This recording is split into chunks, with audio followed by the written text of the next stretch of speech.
I just greetings everyone.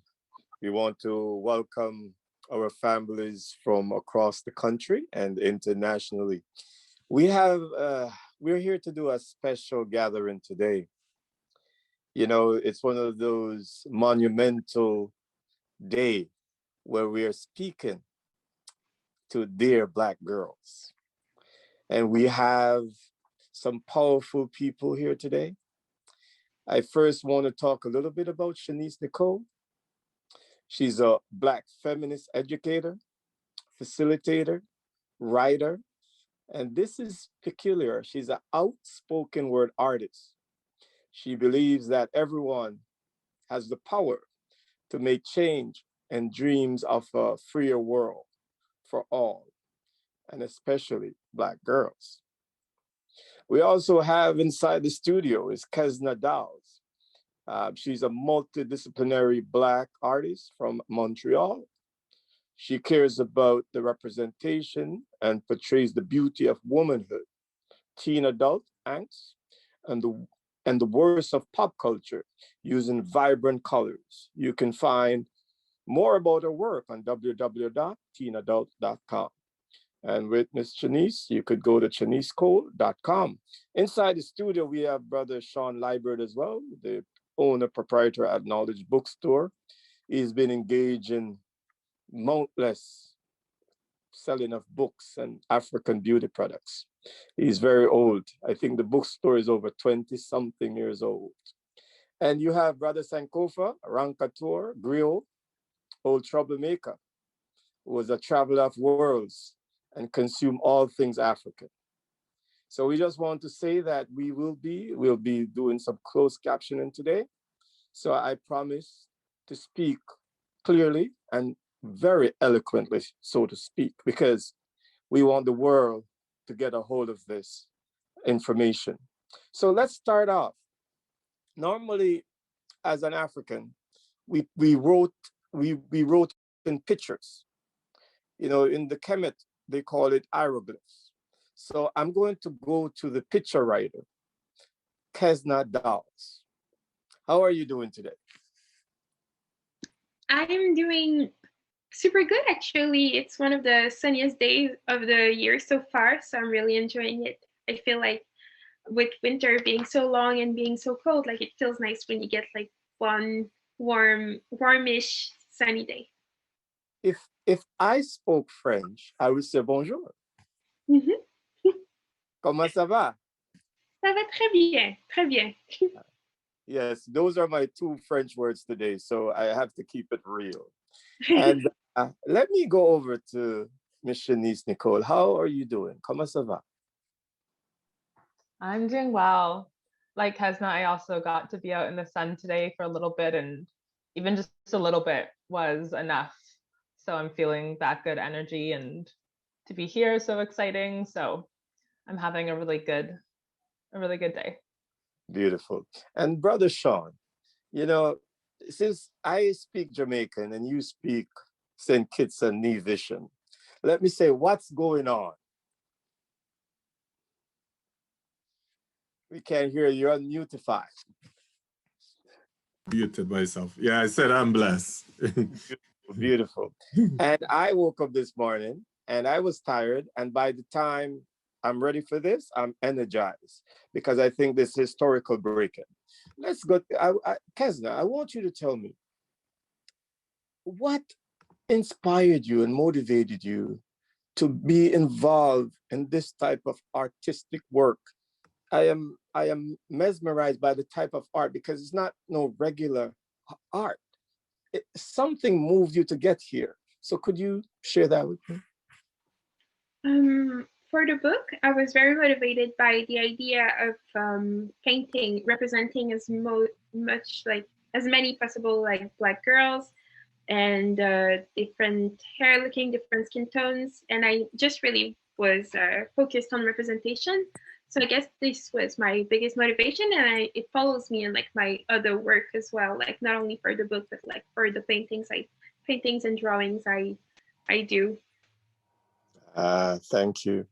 And as I go over to Ms. Shanice Nicole, writing, what made you decided that you wanted to write this book?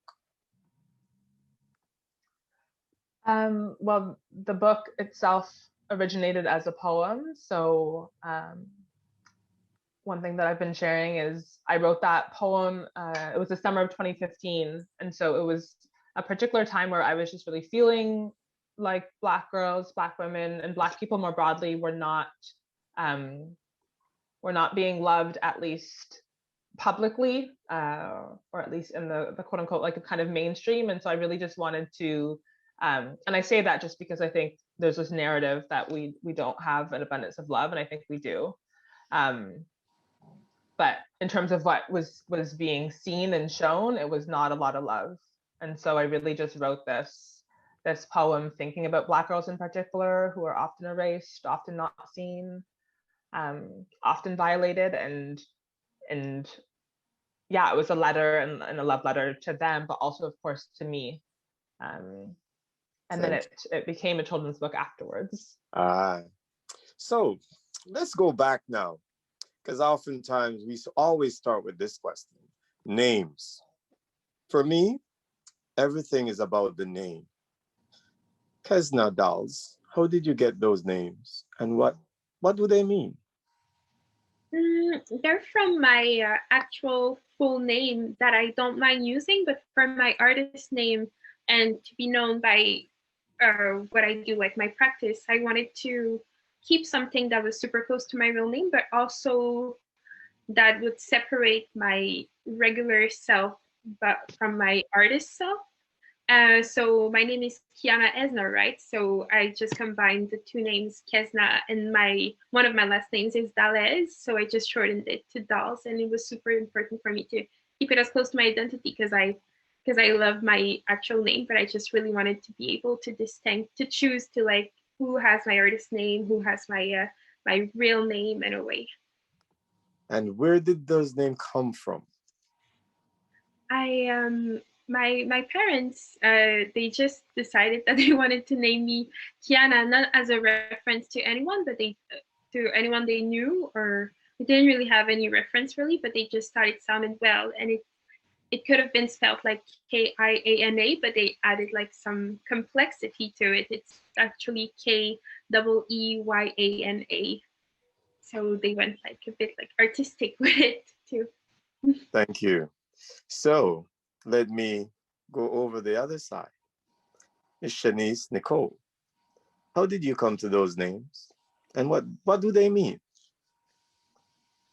Well, Shanice Nicole is my first name and my middle name, and so I actually, it's curious. I'll have to ask my mom, who's in the audience, if she knows where Nicole came from. But I do know that my first name Shanice, that I was named after the R&B singer Shanice, who my dad really loved. So that's where at least Shanice comes from. And then similar to Kezna, there reached a point where I was trying to figure out like which names I wanted to use and for which work and kind of in which contexts. And so I don't include my last name, Yard, in this particular work that I do, but in my other work or in my career, in some contexts, I'll use that name. So I think names are like this really interesting thing, but I think it's been a really, I think, rewarding experience to have kind of the freedom to decide which names to use, when and where. So I use my first and my middle name for, of course, this project, and then also as a poet. Yeah. So let's stay with you, Shanice, Nicole. So you told us that you wrote a poem, right? What were you? And you're outspoken. By the way, let's interrogate this. What do you mean outspoken spoken word artist? Tell the audience, what does that mean? Yeah, I mean, there's a little play on words, which I like to do in my poetry. But I think about the importance of not only speaking out, but being outspoken. And sometimes that's by choice, and sometimes that's just like how we are framed. And so it's something that I just embrace. and try to be outspoken. And that doesn't necessarily always mean like the loudest, but thinking about like when I can use my voice and by extension my power. And so that's something that is part of this book, but also kind of my work more broadly, like really thinking about how we can use our voice and use our power to make like whatever change it is that we are wanting. Okay, so how long was this poem? Because as an artist, some poets are, long-winded, some poets are short, and some are in between. I want to know, how long was the poem, and then how did you decide you want to then turn it into a book? So the poem length, it's definitely under 3 minutes. So I want to say it's probably about 2.5, but I haven't recorded just the poem on its own in a while. So I'm gonna do that this afternoon. Or we can actually probably time it as we do it today. But probably, yeah, about 2.5 minutes. And then your second question was, how did it become a children's book? Yeah. So I had performed the piece. I'd performed it a few times actually. And I don't remember the moment, like I had the thought of, oh yes, this will now be a children's book. But I do remember after performing the poem, I shared kind of to the audience that I would like love to turn this into a children's book one day. And I am someone who has like lots of ideas, but not always like amazing follow through. And so it was one of those things of just kind of like proclaiming this idea. And the magic of the story is that Metonymy Press, so Ashley and Oliver were present because they were tabling at the event, and a friend, Devin, they were in the audience, and so they connected me, or they introduced me to Ashley and Oliver. Yeah. And yeah. That was it. That was it. So, Kezna, now you weren't even part of this poem, right? In its inception, like she went off in her poetic, outspoken, spoken word behavior, Shanice, Nicole, and she created this. What brought you guys together in this marriage? So I already knew who Shanice was, and she already knew of me and of my work. And she messaged me actually to ask me if I wanted to illustrate the book, and I said yes, of course. But I was super excited, but also nervous because it's such an important book, right? So I really wanted to do it honor with my illustrations, and I guess that's like how it started, because we never met, I believe, before this chat, and then after that we went on to have meetings to discuss the book, of course, but it was really like through social media, being aware of who we were. Wow. And so did you get a copy of the book to read? Then you start to decide what kind of imagery, how you're gonna put this together? I did get a copy, but I believe that Shanice and I were already on the same page. I mean, I already had ideas just with the title. It's a children's book and it's called They're Black Girls. So, of course, I wanted to use imagery of like different Black girls and like joyful moments that they would like have. Wow, thank you.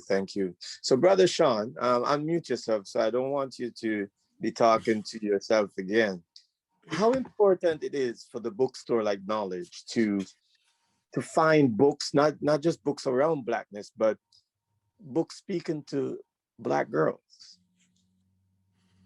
It's very important. I mean, that's one of the mandates of Knowledge Bookstore. I mean, children in general, but definitely there is times where there's a focus on the female, and there's other times there's a focus on the male, because there's definitely things that each of those sexes need to focus in on. So self-esteem is a big thing either way. Self-love, love of self, right? Just like knowledge of self. It's important to instill those in our children at a young age, right? Yeah. So it's definitely important, and it's also important. Shanice is local. It's important when that comes from someone that I can say is in the neighborhood. They're here with us, and she's someone that she also told me she visited Knowledge Bookstore. She got books from Knowledge Bookstore as a youngster herself. So that is very important to see it come full circle. Thank you. And she has a good name. Her last name is Yard. And you know, we Jamaicans, we always Yard. We love Yard. Yeah. Miss Shanice, you know, a lot of people are like, hey, you write books for dear Black girls. What about Black boys? So, Miss Shanice, what about Black boys? Oh yeah, this is a common question, and you know, and it's never or rarely, you know, said maliciously. It's said out of like a need and a desire, which I really empathize with, and yeah, and I think, I mean, there's also, you know, there are lots of books, even like close to the title of Dear Black Girl, Dear Black Boy, that I've seen that are beautiful, and so I think it's just, for me, it's like, wow, this is an opportunity for more people to continue to write these stories and their own stories. And I think it would be amazing for a Black boy or a Black man or another Black person to write that particular story, you know, because I think, yeah, I think there's something important about writing a story that's not only for an audience and for others, but also for yourself. And so I think, you know, why this book is resonating so much with Black girls is because a Black girl wrote it and a Black girl illustrated it. Ah, beautiful. I'm going to get into the feminist thought. So I'm going to go to Kezna, because feminism is not a verb, and it's not just a written word, but it's also the art. Where do you stand, Kezna, and the feminist thought in your art? I believe my art is feminist in the way that it's very important to me to portray women who are acceptant or on a road to acceptance through like their physical selves, but also their mental selves in a way. And it's, if we go on the physics, it's super important for me to like show different bodies, different features, and the ones that are not shown enough. So most of the time I will have characters that have like dark skin tones, or that have like big hair. And I guess in that sense my art is feminist, because it goes like against what we should be or what we shouldn't be in a way. So that's what I want to show most. Yes, thank you. And we will go back to Miss Shanice, Nicole, because when I was reading your biography, I purposefully was reading you're a feminist. Now, what does that mean to you when you say I'm a feminist? Yeah, it's a good question. And in this particular context as well, it's not only do I believe I'm a feminist, or I think more specifically think about how feminism is like integrated in part of my life, but also in terms of the education that I do, bringing a feminist lens to it. And for me, feminism is really about like recognizing the power that exists within all people, and creating space for that to be not only to like exist, but for those rights, for those opportunities, for the safety, for the joy, for pleasure, for all of that to be possible for everybody. And thinking about how, you know, my feminism is rooted in and really connected to my experience of being a Black woman, Yes. which has informed a lot of my experience and a lot of course, of what I know and how I navigate the world. And yeah, owing a lot to the work of Black feminism, which has shaped that. But it's something that I just like integrate kind of into, of course, this book, but then also again, like the work that I do and how I try to live my life. So Kezna, I'm gonna get a little bit controversial here with you. Now, how important it is for little Black boys, male in general, to see this, because I've been listening to the politics and the idea of consciousness that men need to be part of this conversation about feminism. Because at the end of the day, who does patriarchy? Men, boys. how important is your work to reach little boys and men in general, so they also know that they have to be feminists? I mean, it's important because it definitely, I like to believe that it opens a door to understanding one another, and that if that door is open, if there's already a dialogue between feminist values that are shown to little boys, it leads to less problem in the future, right? Because that there's already some things that are understood, and then we can just like be together and fight towards the same, fight the same fight and fight towards the same ideal, which is like a less patriarchal world in a way. I just want the listeners on Facebook and listening and watching and hearing globally that we are closed captioning, and we want to thank the team. Brother Sean, and then I'm going to get back to Shanice. How important it is for men and males to read these books and read it to their sons, because sometimes we think it's just girls that need to hear it. It's very important. As a matter of fact, I mean, one of the things I try to do with my customers have a tendency to, if they see a female on a book cover, they assume the book is for a female. If there's a male, it's for a boy, kind of thing. And I keep reminding my customers that boys need to understand women. They need to grow up to understand women. So they also need to read that content, because you're reading a story where female may be the heroine or the main character in the story.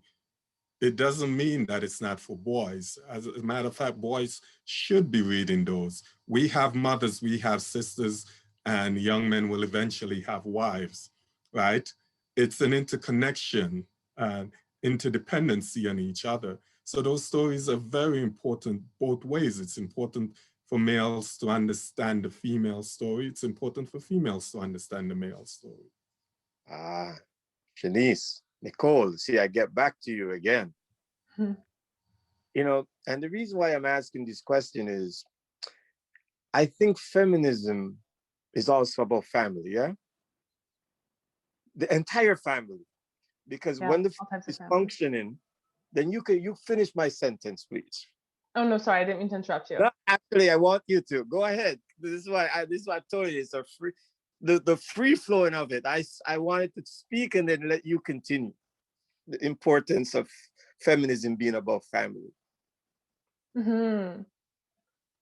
I mean, for me, family is so important, and there are so many types of families, and the way that we construct our family as well. And so, yeah, it's an integral part of it for me. Beautiful. So I'm gonna stay with you, and then I'm gonna ask you guys to show some pictures and also read something. But I want to stay with you about Black Lives Matter. Right. Now, history is a powerful thing. Malcolm X said that history is one of those things that will reward you, right? Because history is not dead, it's living. Right now, we're actually creating history. And then, so here's the thing. Black Lives Matter, 2013, Trayvon Martin. But before that, there were a lot of different movements. There's issues in Quebec around anti-Black racism with the security force and different levels of government. As you know, white supremacy racism is embedded in all areas of life. Did any of that inspire this book? Yeah, that's a good question. So one of my poems, a poem that I've written before, is called Deep Sleep, and it's specifically about what happened to me when Trayvon Martin was murdered. And so it really shifted so much in my life, and so much of what I could see. And so I definitely would say that having that experience, especially in my early 20s, was really transformative, and is became a really common theme throughout my poetry. A lot of it is about racism, about white supremacy, about systemic violence, and a lot of that was inspired by what I was kind of experiencing around me through witnessing this kind of like violence and brutality. In many ways, like what felt for like the first time, or at least like the first time consciously, and to be able to like piece things together and to be like, whoa, this happened and people are defending it, was a really naively, I guess it felt kind of like a new or a really impactful experience. And so that like bleeds into my poetry a lot. And this book, yeah, but this book, I'm opening up the book and I'm reading the book, and it's like I sometimes even it's look like it's connected to just justice, equal rights and justice, that Peter Tosh would say, and so I can see it with the artist now. Kezna, did any of that? Because I'm looking and I'm flipping through the book that I have, and did any of that affect your work? What's going on with Black Lives Matter activism?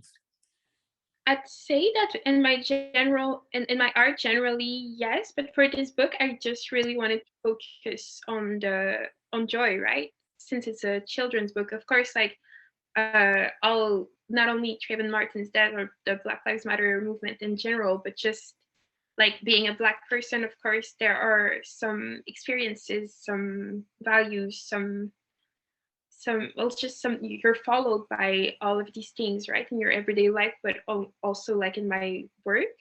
But like for the book, not really, because it was super important for me to focus on like the joy and like the like being naive as a kid, just enjoying yourself, just being, really. So I mean, I didn't even have to try as hard. I just really wanted to focus on what could bring joy and what I would want little girls to see. Wow. And as you say that, I'm reading the lyrics of the book and I'm like, this book is highly political. So the artist is like, I'm bringing joy, but the words are poetic, but they're poetic justice, right, Shanice?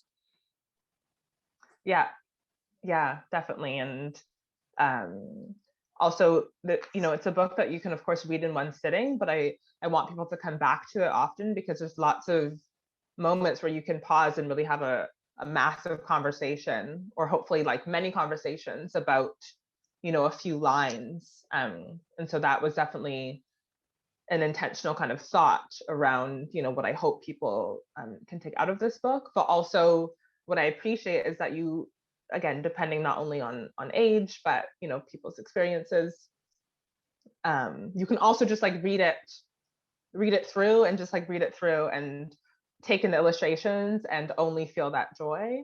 But if you do want to dig a little deeper, there's like lots to kind of uncover within the words, which I think is exciting, and why we've marketed it as a children's book, but it really is a book for all ages. So what I'm going to suggest right now is I'm going to remind the audience that they could put some question in. I'm going to ask Brother Sean a question, but in the meantime, I'm going to ask you both, because you both are artists. I'm going to ask Kezna and yourself to get a piece to read, and you could get a piece to read as well, because the art, by the way, Kezna, I'm going to ask you to read your art. So you're going to share, if it's possible, to show us, the listeners, some art and tell us what was behind that art. And then Miss Shanice, Nicole, I'm going to ask you to read a part, and then we can talk about it. So let me, while you guys are preparing that, let me say to Brother Sean, the Black Lives Matter movement, the injustice activism, what did that mean for the bookstore and the pandemonium lockdown? Because this is a precarious time. And you have to unmutify it, this the mutification. Yes, I thought I did. The Black Lives Matter and what it meant for the bookstore. I think everything in African history, the bookstore exists because of African history. right? So whether it is ancient African history, modern African history, African history that's taking place today, it all impacts the work that we do at Knowledge Bookstore, because that's the purpose of Knowledge Bookstore. The purpose of Knowledge Bookstore is to celebrate African people, right?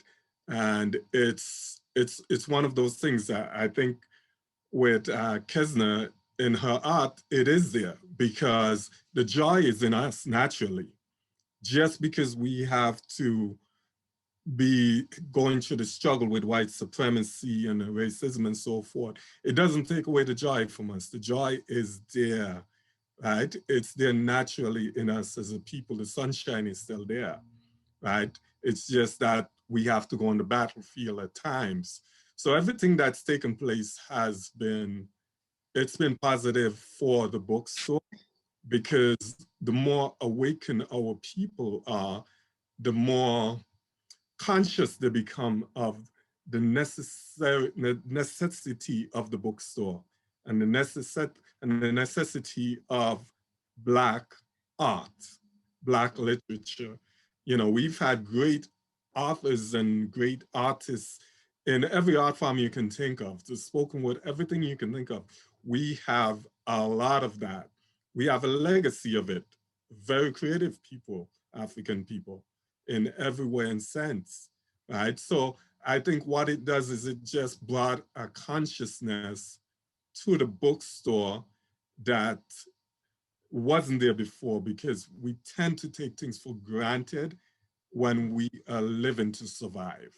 Ah, so we're telling people you could always go check it out, Knowledge Bookstore, www.knowledgebookstore.com. You know, they might be in Brampton, but I hear that they go global. Everybody can ship. So thank you, Brother Sean. Let's get to the picture writing. There is a saying in ancient Kemet we call Egypt that, you know, a picture paints 1,000 words. And the reason why they say that is because we wrote in pictures, the nature. We wrote pictures. Pictures became the word. So I'm going to go to the picture writing, original, the drawing of pictures to tell a story. Kezna, come on, show me some pictures and tell me the story, because this is very joyful and political. It's not all about joy. I see some girls hugging each other in there. That's love, Black sister love. That's funny because I would actually like to speak of that image, but it's a bit embarrassing because I don't have a copy of the book close to me at the moment. So if Shanice, you would be willing to open the page of the girls hugging, it would be super kind. Sisterly love. This is called sister connection, right? Yep. Yeah, there Yeah. it is. So that one, I am obviously, like, I love all the images in the book and I'm super proud of them, but I do have a few favorites, and that one is one of them.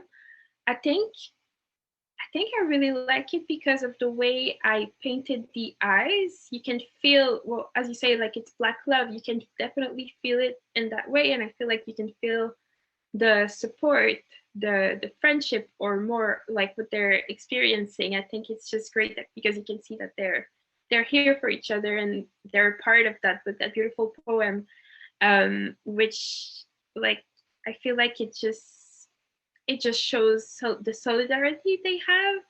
They're here in the book, which is about, like, so, like, I don't know, I don't know how to explain it really. I just feel like the fact that they exist in that book just, like, proves what Shanice is saying with the words. Like, even if all the images aim to do that, the fact that we see them each other, like, together that way, and this book, like, celebrates that, like, the beauty that they're showing. So I think I really like the images where you can see the characters interact together.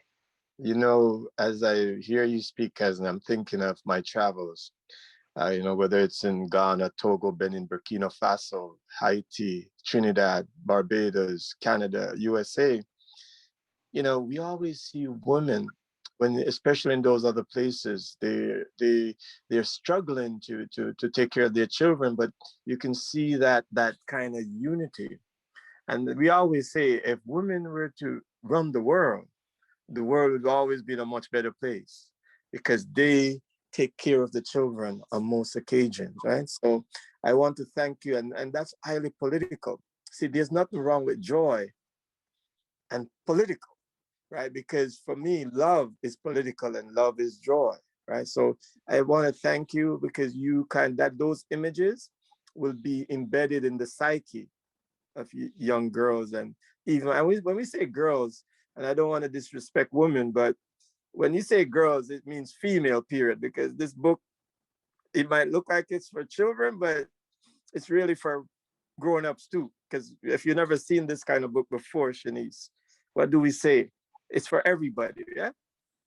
Yeah, the title is Dear Black Girls, but it's for Black girls, for Black women, for Black people more broadly. And I think that's what's also important in speaking to, as Sean was saying earlier, why it's important, say, for Black boys to read this book. And it's not just because of who they might be in relationship with in whatever context, but like, because Black girls and Black women are people, right? And I think that like simple message alone is often just like not at least demonstrated. And so it's so important for Black boys to read this, kind of regardless, right? And for Black people to have a story where they see people and they hear a story that connects to them. Could I want to bring you up on stage, right? Because, I've never seen you perform live, but I think we need to make sure that you get the poet treatment here. So I'm going to do an introduction I would do normally at one of my poetry joints. Okay. So we're like, ladies and gentlemen, boys and girls, this international audience, we want you to snap your fingers. So Brother Sean and Sister Kezna, please snap your fingers, unmute and snap your fingers. Ladies and gentlemen, let's bring up Shanice Nicole as she reads from her new poetry, Dear Black Girls. Yeah. Thank you. So it's always so hard to choose. But I have a clear favorite image that I keep talking about. And also it's, I think, in alignment with what we've been speaking to in terms of political. So this is the first page. It's that beautiful Black child just chilling at the beach. Dear Black girls, oops, we can't see. Dear Black girls, I love the way your forehead takes up space on your face.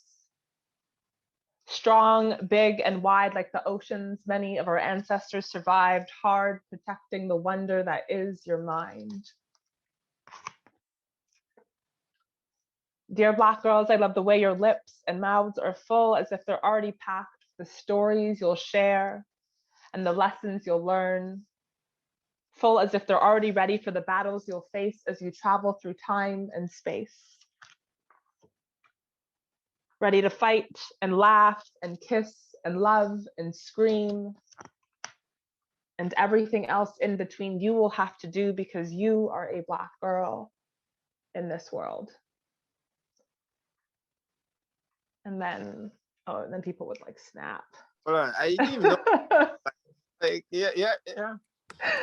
But just bringing attention to this one as well, which is another one of my favorites. So it's just like these affirming messages in English, French, and also Haitian Creole. So hold on, because when I saw that, and I'm thinking of Kezna, and I'm like, I'm trying to decipher the accent, right? Because we speak in many tongues, right? So I'm like, well, Creole. So let me ask you, how did we add Creole to it? Shanice, how did we add Creole to that? Because I noticed it. Right. Yeah, I mean, I think a few different factors. Thinking about like the context, so like me being in Montreal first, and I thought this would be a good opportunity to like think about the context of a school and the classroom, to that environment making sense, and it could be a language class. And so I wanted to add Haitian Creole specifically, but then I was like, I could also add French, and thinking about, of course, such a large population of Black Francophones in Quebec, and also Black Haitians. And so that was something that I was like definitely thinking about. And my partner, he's also Haitian. And so thinking about like my opportunity to learn about and be immersed in Haitian culture over the past decade. And Kezna is also Haitian. So it was just like such a perfect way to integrate something so small, but again, you know, I want people to pause on this page and to like look at all the affirmations and say them out loud, and, you know, add languages if you know them that are not, of course, on here. So it's just kind of like one of those moments, you know, to invite the reader. I do appreciate it. Now, Kezna, I'm really upset at you right now, because I had given you the opportunity when I asked you about names, you know, to tell me you're Haitian. And I'm like, I gotta have to ask you point blank.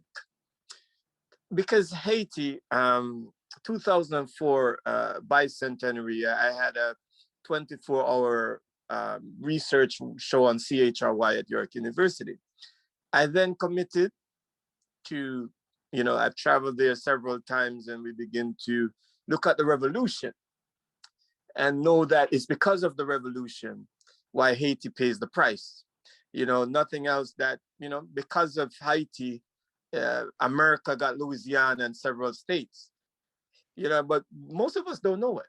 So now that you pushed me to come direct at you, how important is this culture, this revolution in 1804, this independence?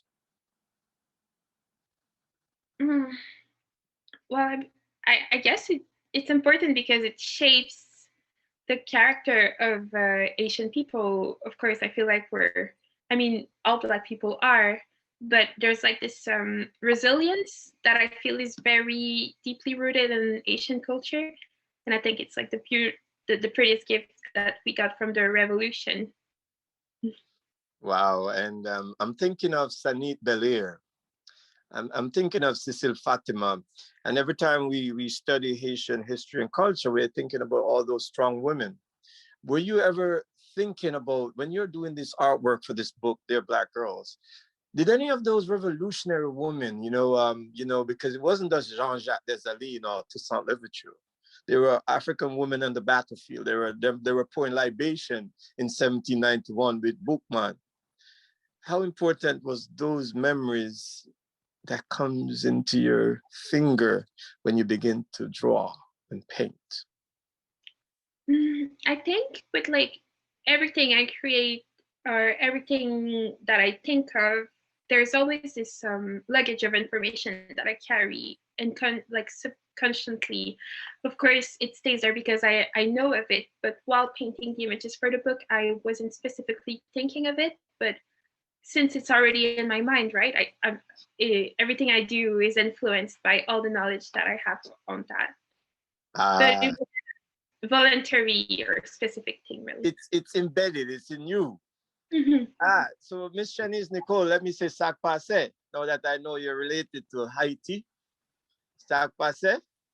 Mm-hmm. Well, I am, connected, but I'm still trying to like learn French, but Haitian Creole is a close third. So this is just to you. The next time I'm going on a tour, the last tour I went on was a few years back, and we went to the Citadel. We went to visit where Henri Christophe, they were defending themselves if the French would come back. And we went through Gonaïve and Lestier and stuff. So we do tours, and it'd be good for us, our Haitian family, to one day come down and not just go to Port-au-Prince, but be able to travel to Jacmel and different places and connections. So I'm putting the word out, right? And the next question I have for you, would you translate the book in Creole? Because what happened is this. I have a brother down in Haiti named Jean Eddy. He keeps saying to me, Sankofa, I need the books in Creole. If not Creole, he says French. But would you ever think of doing a translation in Creole? I would love to. That's something that I had kind of said early on. We're really excited to be looking into different translation processes. So the book is hopefully going to be translated into French. We also have we'll have Braille versions available and then audio versions available. But I really would love for it to be fully in Haitian Creole. So fingers Wow. crossed, and yes, speak that into existence. No, yeah, because if you do, then I get less pressure, because I get pressure every day. Like, I have friends in Burkina Faso, they want it in French. I have friends in Haiti, they want it in Creole. And because language sometimes affects our tongue, and this unify us, because the Spanish had this part, the French took that part. And so as a people, I'm a Pan-Africanist. My goal is to unify all of our people. Mm-hmm. Now, Kezna, if somebody wants to say, you know what, I saw your work and you're so powerful, how can they connect with you on social media? I'm a big fan of emails. Well, even that, like I'm not the best at replying super fast. I try my best, but I feel like it can get like very intense super quickly. So I try to allow myself to not rush to reply to messages. But I prefer emails, and I get to DMs too. Like I try to respond as quickly as possible, especially when it's about like work or discussing like my art, or just like having nice conversations with fellow artists. So I guess Instagram and emails work for me. And do you speak English, French, and Creole? Yeah. Okay, good. So before we leave today, we're gonna try those three things, and I hope closed captioning can capture it, because there's power of languages. And let's go to you, Miss Shanice. Now, if people want to get a hold of the book, they want to know more about you and all of that, how do they social mediafy you? I love that. So on Facebook and Instagram, Shanice Nicole Speaks is like the name of the page, and so you can just type that in to either of those platforms or on Google and it'll pop up. But shanicenicole.com will have the social media information, and then also a link to where you can get the book directly on Metonymy Press's website. So directly from the publisher, but I'm also really encouraging people to support their local independent bookstores whenever they can. Yeah. Sorry, my computer battery. Yeah, so Knowledge Bookstore, for example, for folks who are in the Brampton or Peel region, I hope this is a bookstore that you're already going to and supporting. So we would love that. But really, whatever local bookstores in your neighborhood, we really encourage people to support those. Books? Did your books go to other spaces as well, or no? Yes. Okay. Yeah, so it's kind of across Canada, and then also available in the US and in Europe. Oh, wow. And then when it gets translated in language, Brother Sean, as you come on, how can people get a hold of your social medium, and what are some of the books, especially Dear Black Girls, but you could probably let us know what other stuff you have up there so people could also get to you. Well, people can get to us through the website, knowledgebookstore.com. We also on Instagram as Knowledge Bookstore, and the other social medias. I think if you just search Knowledge Bookstore, you will find us for sure, right? But we're on all of the social medias. And as far as books, I mean, we have quite a selection of books right now. We have an excellent selection from local authors here in Canada. And so you can see those. I think most of those are on the front page of the website right now. A lot of books are being released on a daily basis right now. So Sister Soldier is out on March the 2nd, which is Tuesday. I know that's one that, you know, the fan base has been waiting for the last 20 years or so. So, you know, so it's ready. It's ready. People are pre-ordering. So you can check the website. There's new books to be pre-ordered, up and coming books, you know. So I would just go to knowledgebookstore.com and you can search whatever you're looking for. And all of the recent editions will be on the homepage. Wonderful. So let's come to Shanice. So this is your first book? Yes. You know what they say, right? I get very, what's it called now? As I touch my beard, I get very little bit disturbed every time they say Black people was the first doctor. Right. We're never the first doctor. We created doctoring. Like, you know, we had the first high surgery. We had the first C-section in ancient times. What people really mean is when they say Harriet Tubman couldn't read, they meant she couldn't read their language. Because we read the stars and we read the moons and the suns and everything, right? So I won't say the first, because you might be writing so much book in your head and in your spirit, in your mind. It's just a physical manifestation, right? Right. So tell me, what else is in store for you? What are you thinking about putting on paper, even though you're working on this one still? Yeah, it's such a good question. Definitely there are like book ideas. I have as I said earlier, like a long list of ideas of things that I want to do and things that I want to create. But I'm really looking forward to actually, this period of spring and summer and just really resting after what has been such an intense year. And I would love to both like start writing some poetry. I haven't written poetry in what feels like way too long. And then I have all of these books that I've been buying and not opening. So I really want to actually start reading more and returning to reading, which is something that I loved, especially as a child. So that I want to kind of shift my energy, if you will. Sure. Thank you. Yeah. Kezna, this is when I challenge you, Kezna. This is a very challenging question. Could you tell me the woman in your life that has inspired you? And not only must you say it in French first, you have to say it in Creole after, and then English at the end. We are going to promote your multi-trilingualism. OK. Comme c'est sûr qu'il y a beaucoup de femmes autour de moi qui m'ont inspirée, bien sûr, mais jamais je pourrais nommer quelqu'un d'autre que ma mère. C'est ma plus grande inspiration, puis ça va toujours l'être. C'est une des meilleures personnes que je connaisse. Et elle est vraiment supportive de mon travail, de ma personne. Elle me laisse beaucoup d'espace pour grandir, pour apprendre, pour faire mes propres erreurs. Donc, je suis vraiment reconnaissante pour ma mère. So you said French and then Creole and then English, right? Yeah, oui.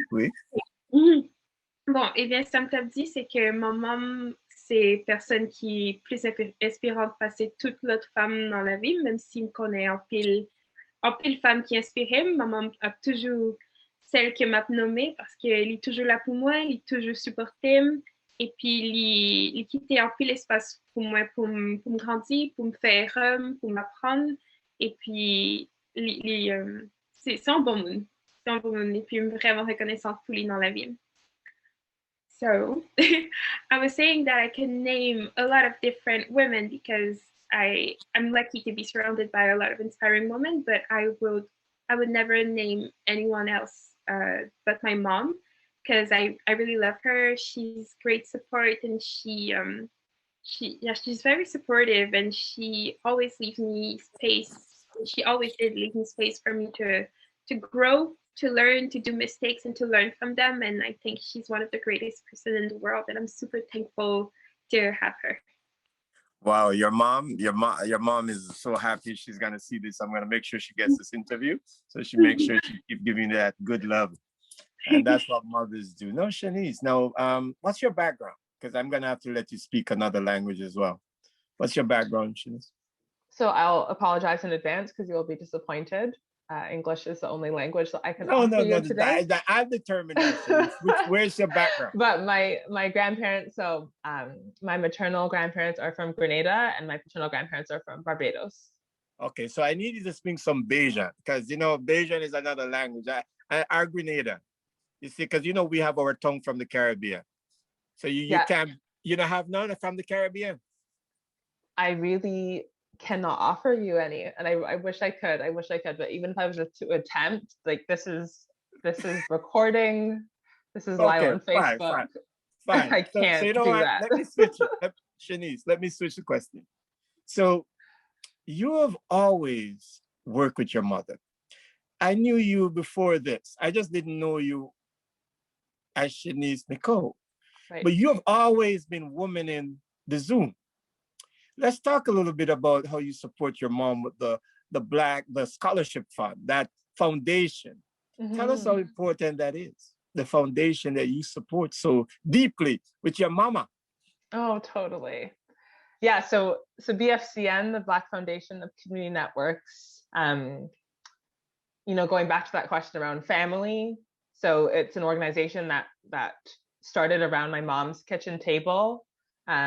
So, like Kezna, I've always been surrounded by incredible women in particular, but an incredible family. And so BFCN was kind of born out of our family, wanting to make an impact of some kind, and particularly thinking about how we could serve Black people around us and in our community. And so that was in 2011, and I've been involved since, and it's shifted and grown, and we're in a really exciting period right now. We are days away from launching that scholarship directory, and so it's been a really important way for me to stay connected to the organization and to my family, even though I live in Montreal, in Quebec, and most of them are over there in Ontario, close to you. So, and it's incredible, when you always, and anytime you hear about how someone is impacted by, what you create or paint or produce or offer or award, it makes it worth it. And so I'm, similar to Kezna, so grateful for my mom. Well, this is deep because I could not tell that you were, because it's funny, COVID and pandemics have created hardship, but also opportunities. Now, we used to have a big dinner. I see, here it is. You see, I do my research, right? There used to be a very big dinner. And people would eat and laugh. And your mother with that British accent, I love it so. And so now we can't do it. So now you're doing it over Zoom. You want to talk a little bit about that, because I think that's about literacy. That's about post-secondary education. I think that's also dear to you. Yeah, thanks, Oliver, posting it in the chat. So it's funny that you mentioned it, because last night would have been our dinner and dance. It would have been the 10th annual one. So normally this is the weekend that I'm in Toronto, and so it's bizarre, as this year kind of has been. It's definitely bizarre, but we would have been on the dance floor and celebrating and eating.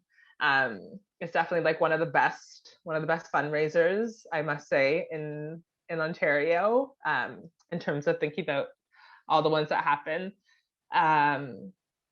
So we've had to shift. We actually did not do a Zoom event, but kudos to everyone who is like organizing that, because it's so much work. But we're just doing an online fundraiser. So we're just inviting people to, in the same way that they would have supported the scholarship fund by purchasing a ticket, we're asking them to make a donation of any amount to the scholarship fund so that we can, continue to fund students for the next cycle, given that the fundraiser, the dinner and dance, was our only fundraiser. So yeah, we're missing it. It's like this weird energy, because that's where we would have been and focused on. But it is what it is. And you also giving out the link. Like I saw Juiceman Jonathan Shaw's link. They send out the link. You're on our mailing list. Then there you go. No, I search. So yeah, I do investigations. Yeah, so we got Juiceman, who would have been the DJ for the event, to put together a mix for us. And so we shared that with everyone, so they could, have a fete in their own home. Yes. With their family or whoever they're social distancing with, or quarantining with, if you will. But yeah, I think we're finding ways to adapt and to still stay connected however we can. Beautiful. Now, Kezna, What's next? As we winding down and we want to open the space for some interaction as well. What's next for you and your artwork? So many things. But every time that I've been asked this question lately, I say that I just really want to focus on doing what makes me happy artistically. So I definitely want to be doing more painting for this year, because I do digital work too, right? But what makes me most happy is like painting and like just like setting a space with all the colors I want to use and just like doing it for fun, right? Because I also do art as a work, which is also fun, but I realize I don't spend enough time to do it just like for myself, which is super important in my practice, right? So I want to do more of that this year. Yes, and Miss Shanice, Nicole, what's next for you? As I said, I'm like here drinking my tea, prioritizing my rest. I'm like welcoming this spring and this shift in weather. Yeah, I don't do well with winter, so I'm excited for just like that shift in energy, and just to kind of rest and have things slow down in my life a little bit. And as I said, returning to reading, which is really exciting, and hopefully, writing some more poetry. But I definitely am like going to be tackling all of these books that I've bought and have not yet had the opportunity, or like the time to read them. And there have been like some great ones, so I'm really excited for that. Tell me something. You said you were in a place doing something when the publishers came. Tell us a little bit about the publisher and how that partnership, and do you see more books in the horizon, partnership with this book? Just tell us about it, because not all of us get a publisher to publish. Mm-hmm. Yeah. Just like so much gratitude for Ashley and Oliver, who, make up Metonymy Press. So it's a small independent press, and it's been like such a privilege to have that experience, and to be able to work so closely with the publisher, or with the publishing company, and to know that not only did like they fully support our work and our decisions, our vision, like the experience and knowledge that they just have in terms of like the industry and the actual publishing process, which for me, I'm still learning now, and will continue to. And I know for Kezna, this was also her first book.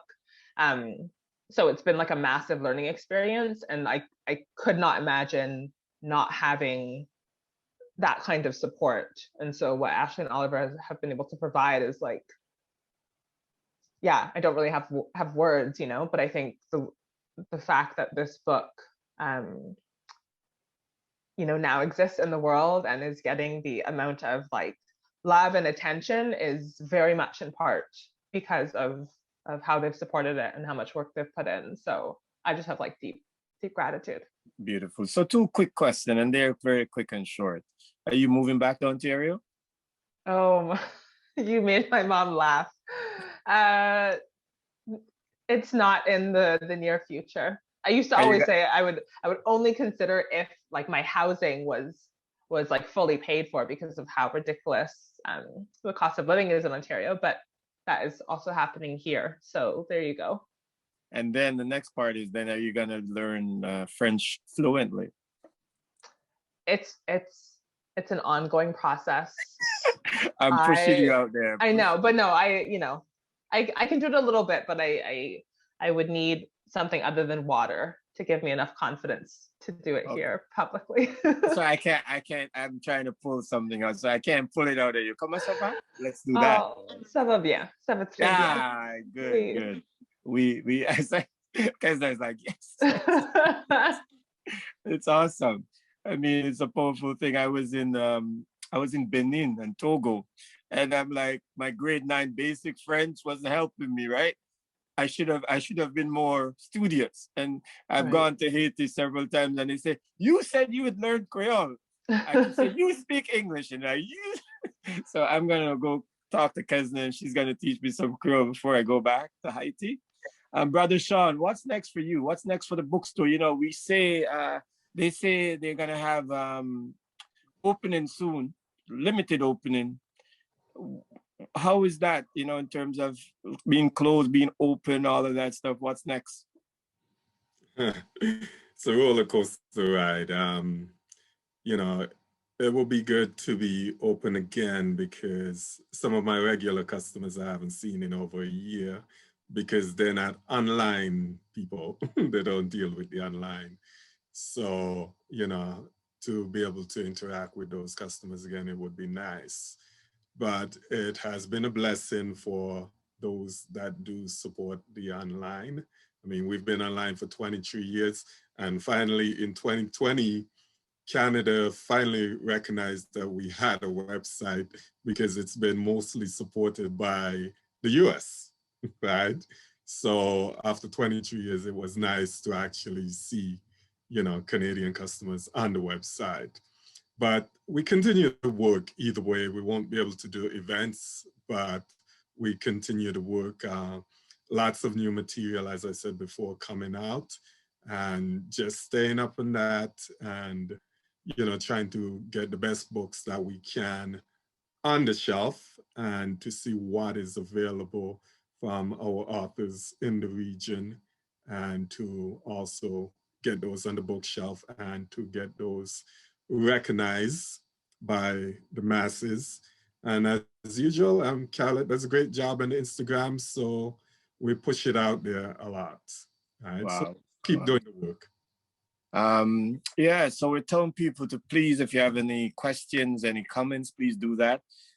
We have worked these young people today. We have worked them hard. They have stood the questions, and I have a few more. So Kezna, is there any illustrator that has inspired your work? I don't have any clear influences. I appreciate a lot of artists, but I guess that usually, well, most of the time people refer to like artists that like from the past or stuff like that, but I guess I'm more inspired by the people around me, right? I'm super lucky and thankful to be surrounded by a lot of artist friends, and they all inspire me a lot. Thank you. And now, Miss Shanice, Nicole, the question that I have for you, I'm gonna and I get tougher on the written artists, right? So I'm gonna call some names, and if you don't know, just say pass, because this is like Jeopardy. Oh boy. Maya Angelou. Okay, I love Maya. Yeah, that's good. But yeah, Good but you start. gotta continue. What has she done to move you? Oh, okay, cool. You? Sorry, I thought it was gonna be like rapid fire. You're gonna say names. No. I was getting prepared. Okay. I mean, Maya Angelou is definitely like a major inspiration for not just my writing, but also my like work more broadly. One thing people often know of her as a writer or as a poet specifically, but she really was like this incredibly talented, multidimensional woman who had so many skills and worked so many different types of jobs, and was just like brilliant, right? And I love that kind of ability to wear different hats. And so she's definitely been an inspiration for me in terms of like, I think pushing back on that narrative that you have to just like be one thing. And so I like to think that I also kind of like wear different hats and, you know, play different roles depending on the context. And she was also an incredible cook. So I'm glad that I also share that in common with her. But yeah, I think Maya Angelou is, you know, a phenomenal woman, as I was reminded. There you go. I rise phenomenally, yeah. Right? Mm-hmm. So 2 more names, and then I'm gonna go to Kezna and then to Brother Sean. Angela Davis. Yeah, also another powerhouse. When I think about like what it means to resist, what it means to embrace, you know, what it means to like be radical, I definitely think of Angela Davis. In particular, like her understanding of how struggles are connected and interlinked, I think is also really important, and again informs like my knowledge or my thinking around what justice looks like. Like I can't just be fighting for racial justice without thinking about gender, without thinking about sexuality, without thinking about class. And so Angela, Miss Davis has like taught us a lot about what that can look like and how we can do that, you know, in our own personal lives. Yeah. And then finally, this writer, one of my most complex writers, I think when you read one of her books, you might have to read it 5 times. Toni Morrison. She's an ancestor now. Yes. Beloved. Power. I'm so happy I knew all the names. Okay. Yeah, Toni Morrison. So I've bought like several of Toni's books, but I hadn't been able to read them all, but I did read The Bluest Eye. And when I say I was like transported back to being, you know, 9 years old and just not being able to put a book down and having my parents come into my room and be like, you need to go to bed, you're going to be miserable in the morning. I was like that with The Bluest Eye. Like I couldn't put it down. And the way she just wrote, it was consuming, you know, and I got to learn more about her at this event that I attended later. And so I'm just so excited to dive into the books that I do have of hers, and then of course to explore new ones. But yeah, Toni Morrison taught us, you know, how to not only be outspoken, but to be very clear about who you want to write for and who you want to speak for, and to do that unapologetically. And so she wrote for Black people. And so thank you. Yeah. You see how you get excited? I just have to call some names. Yeah, so I'm inspired. Kezna, let's come to you, Kezna. So, you know, we had a governor general from Haiti background. What's her name? And what did she do for you when she was the GG of Canada? I have to pass. Hey, Michael Jean. Oh, yes. Okay, yeah. Hey, you know, I'm not letting you pass. When she was the governor general, what did she do for you? Because for me, it was an inspiration. Honestly, I am not very good with history. I know some stuff, but I don't think I can describe or detail adequately enough. Okay, so then we're gonna try you with one more. That's a hard question. I know, but this one is gonna be tougher though. So let's test it out. Edwidge Dandecat. You know this name, Dandecat? Yes. Yes, she's an author. You know of her work? I know of her work, but I haven't read any. Well, I have read her book, and what I'm saying to you, please, Kezna, go find her book. Because just like how you can put down Toni Morrison's book, Shanice, she's one of those prolific authors. And I'm gonna go sideways as Sean over there is like nodding his head. Sean, what do you know about Edwidge Dandecat? She writes the culture of Haiti, right?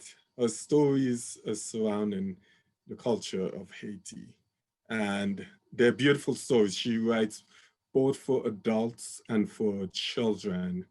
She has actually written some children's books. I think she has one on Ya Santua, right? Queen Ya. So she is a cultural, very cultural writer. And if you don't know anything about Haiti, when you read her works, you will get a great understanding of Haiti. Yeah. I'm acting. See, you guys are getting me too excited. I better calm down. I'm gonna try to calm down.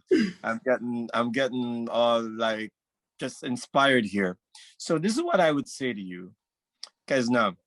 If you are the interviewer, so you're gonna be me, and the interviewer never asked you this question, so you're gonna ask yourself the question and answer it that I didn't ask you. You know, there's this one question that I didn't ask you, and you're gonna ask yourself the question and then answer the question. This is part of the interviewing of interviews. So you want me to ask you a question? No, you're asking, I was supposed to ask you a question that I didn't. So you're going to ask yourself that question and answer it. Shanice, I hope you're listening to that logic, because that's coming to you after. Go ahead, Kezna. I'm not sure I understand. All right, let's go to Shanice, and Shanice, you're gonna do it, and then Kezna will come after. Go ahead. You know what I just said, right, Shanice? Okay, so it's a question that I wish you would have asked me. That you will ask yourself and answer it. Okay.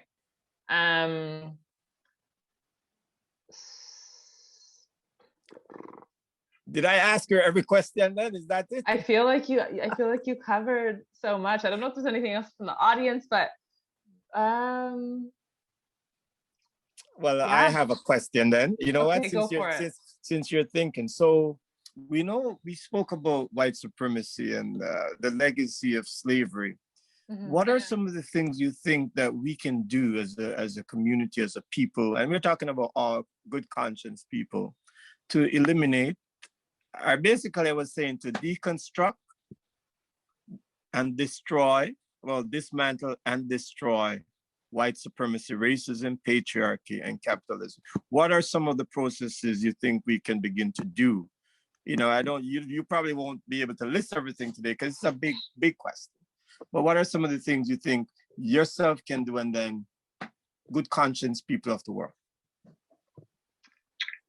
Yeah, I mean, definitely we don't have enough time to get through all those answers. And also I guess I believe that we have been given blueprints. So I believe that we have many of the answers. And I also think that there are answers still to come.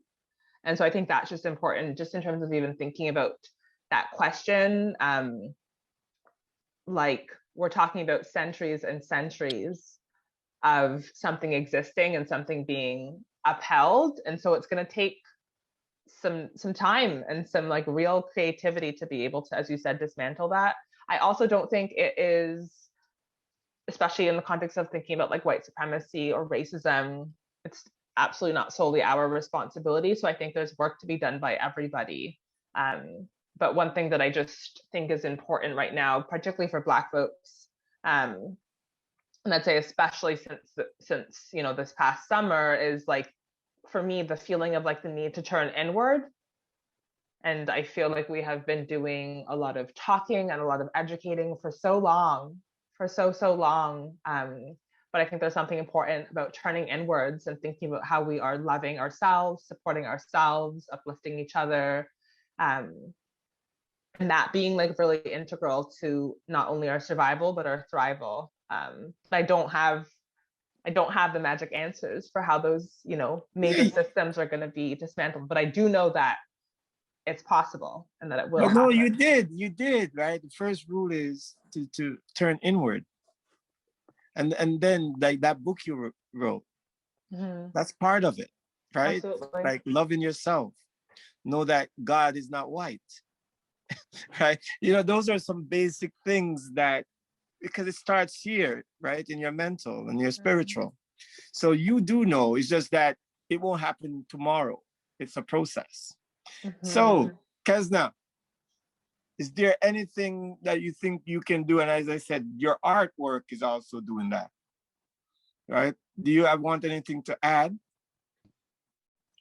I just want to say that I guess I'm on the same page as Shanice, and I really hope that myself and my peers are able to detach themselves for our own sake, really, from the educating, as Shanice said, and also just to allow ourselves to be and to exist outside of well, not outside because it's a part of us, but to be able to continue and just be outside of the trauma related experience, just to allow ourselves to feel joy, to allow ourselves to set boundaries, to just be and to exist without always being associated to negative things. Kezna, could you repeat that in French, please? Yeah. So, je voulais juste dire que ce que je nous souhaite le plus, c'est d'être capable de se détacher de comme le trauma, puis des trucs négatifs pour pouvoir juste être nous-mêmes, pour pouvoir juste exister à l'extérieur de comme ces situations-là, de faire moins d'éducation, de moins de discussion, puis vraiment juste de comme d'être soi-même, d'être confortable avec soi-même, puis d'être joyeux. Thank you. And the reason why is this. Language is such a powerful thing, but sometimes some people speak in Tree and we tell them to speak English, right, Shanice? And they're speaking English, but they're really thinking in Tree. And so sometimes it's always important for people to be able to go back and speak into the tongue that they really are thinking in. So that's why I'll have you back and forth. Brother Sean, could you speak in Caribbean, please? And tell us how important it is, how to go about it, and if we were to, how do we dismantle, destroy, deconstruct white supremacy, racism? Because if it doesn't leave the earth, there won't be justice and equity and all that jazz. Like everything else in life, I think we have to ask ourselves the question, how are we helping to keep this system going? How do we participate in it? And whether we like it or not, all of us do. We all help it to remain. And then once we have those answers, then we should know what we need to do, right? Systems, I mean, there's a lot of stuff happening right now, but I don't think we see the systems that we're dealing with, right? There's promises being made, there's marches taking place, but systems don't just simply fall. And there's a lot of people that participate that are unconscious about their participation.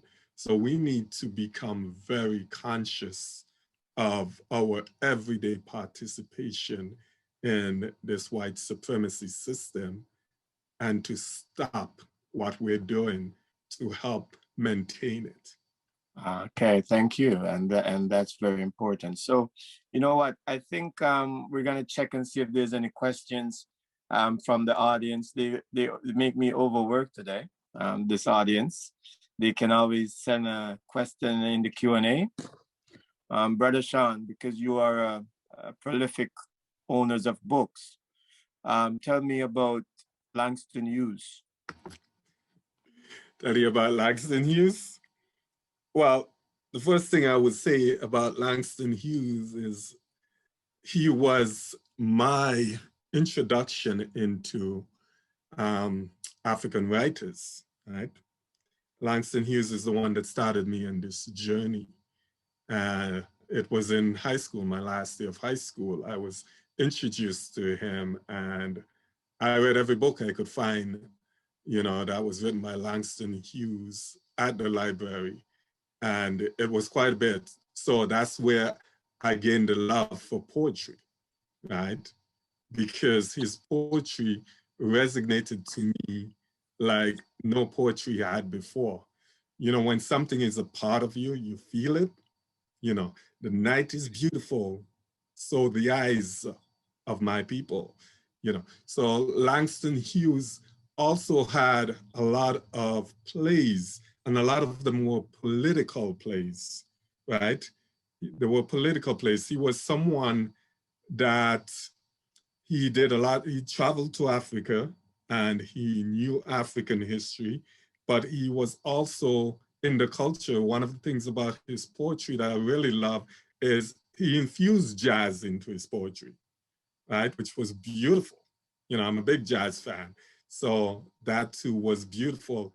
He did novels, right? And the novels gave you the political and social climate of the time that he was writing in. So he was all around an excellent writer and a very diversified writer in his skills. And all of it was to the glory of Africa and African people. Wow. Wow, you see, everything is so beautiful. So Brother Sean brought up music. Is music important to you, Miss Shanice, Nicole? And what kind? Yeah, definitely. Music is so important. I don't know if I have like a specific type of music that I would call my favorite, but What I mean music? the type that just came into my head and body No, was soca. So that was Shanice, the no, I want to stop you right there. okay. When you was young and your mother were playing the music, what kind of music did she play in the background? Because I gotta get to this. Okay, right. So I would say my dad was more in charge of when it came to music, but my mom is a massive Patti LaBelle fan. So I grew up hearing a lot of Patti if she were to play her CDs, or also Yolanda Adams. But my dad is the music lover, like massive record collection, and he was always playing music. I remember, growing up, like I didn't know who Backstreet Boys were, but I knew who Blackstreet was. And so just thinking about like the music that who that was at home, and a lot of reggae. My dad wasn't a huge soca fan, but now I love soca. But a lot of reggae, a lot of R&B. Also big hip hop fan and funk, and yeah. I say that because I think music has always been part of our healing, especially in times of oppression and stuff. Kezna, what kind of music do you like that helps you to relax and heal and all that jazz? I'm a big Erykah Badu fan, but I don't think I can pick any type of music that suits me. I guess it's just like I feel like in every genre of music there's like a different feelings that are like expressed, right? So I could like find something that's healing and hip hop, but I could also find something that's healing in like classical pieces, right? So I like a lot of things musically. Thank you. And that's very important. I was doing just some research recently, and I look at Miriam Makeba. I was looking at Nina Simone. I was looking at some of the Claude McKay from the Arlen Renaissance and stuff like that. And I think everything about us as a people, we need to always just check the historical context, right? It's one of those things, and I'm going to give everybody the word, and if there's no questions, then we're just going to let people once again talk about how they could be reached at and give them the final word, because I think you guys deserve some rest. This was a very powerful day, a very historical day. So let me start with you, Ms. Shanice. How can people get a hold of you again, please? Your social mediums? So Shanice Nicole Speaks on Facebook and Instagram are the best way, but you can also check out shanicenicole.com. My website is in production, but there's a landing page, so we're starting. Or actually, no, I'm the one who needs to get back to my designer, so it will be ready soon. But Shanice Nicole Speaks or shanicenicole.com would be the best ways to get in touch. Beautiful. Kezna? So my Instagram is TinaDalt with 2 T's, and my email address is info@tinadalt with 2 T's.com. And same thing for my website, www.tinadalt2Tsagain.com. Beautiful, and I'm sure somebody will put that in the chat. Brother Sean, how can people get a hold of you? So, preference is really email or telephone, but sales@knowledgebookstore.com, knowledgebookstore.com. All of the contact information is there. And like I said, Instagram, Knowledge Bookstore, @Knowledge Bookstore. Beautiful. And so I'm going to then go back to Miss Shanice. Nicole, if you had any of your last words for all the listeners globally, locally, nationally, your mother, your uncle, your sister, your cousin, what would it be? Yeah, shout out to my mom, my uncle, and my aunties in the audience right now. I think for all of us, and to Black people in particular, I want us to write and to create our stories, and to share them in whatever way we want, but know that the world is ready for them. And even if the world wasn't, then that's all good too. But I think it's so important that we Again, as I said, turn inwards, and whatever stories are inside of you, as I believe it was Maya Angelou who spoke about the story within all of us, like it's so important that we at least tell that story to ourselves, if not to others. And so I just hope that Black folks have the space and the freedom to be able to do that. Wonderful, thank you. Kezna? I just wish everyone a lot of joy and a lot of peace as well. Things have not been easy for the past year and a half now, so I just hope everybody is doing all right. And if not, that they are going to be all right. And I hope everybody gets as much rest as they need right now. Thank you, Kezna. Brother Sean? Just take some time for yourself, focus on the good, and go and build something, do something, right? Do something to make this world better. That's it. All right, then, Miss Shanice, what I'm going to ask you to do now is I want you, because you can't do this without a team, right?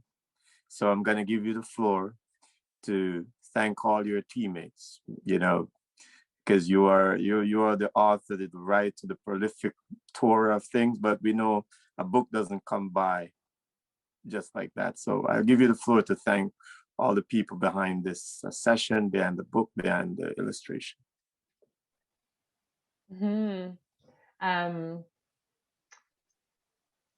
So much gratitude. This has been such a beautiful work in progress, and we're here. The book is now out in the world, and I can't tell you like how much joy that brings to my life, and so many people made it possible.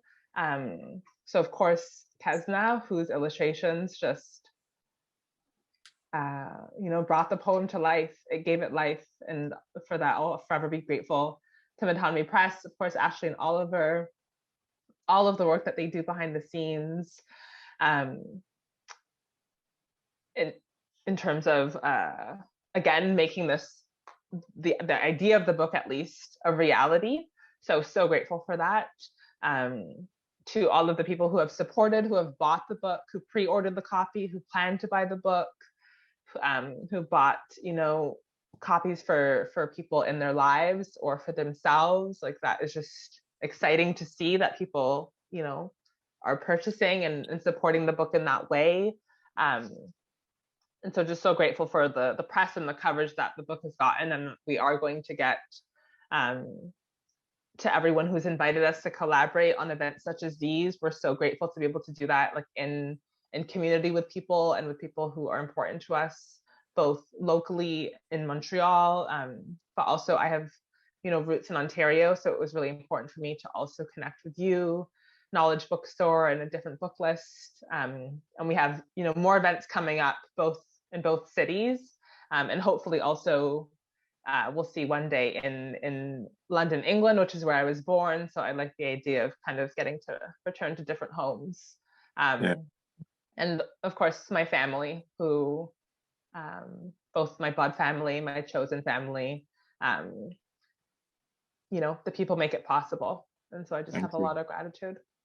And I want to thank Kay, the closed captioner, because God, Kay, again behind the scenes. Yes, and I want to make sure, and for all the people we forget to thank, let's thank you, the audience, right? Because without you, we don't do this, right? So, and we don't want no one to feel anyways today, right? So for everybody that we forget, absolutely, thank you.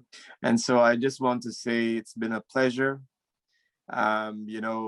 When I thought of closed caption, when I thought of the background work, I'm like, oh man, this is work.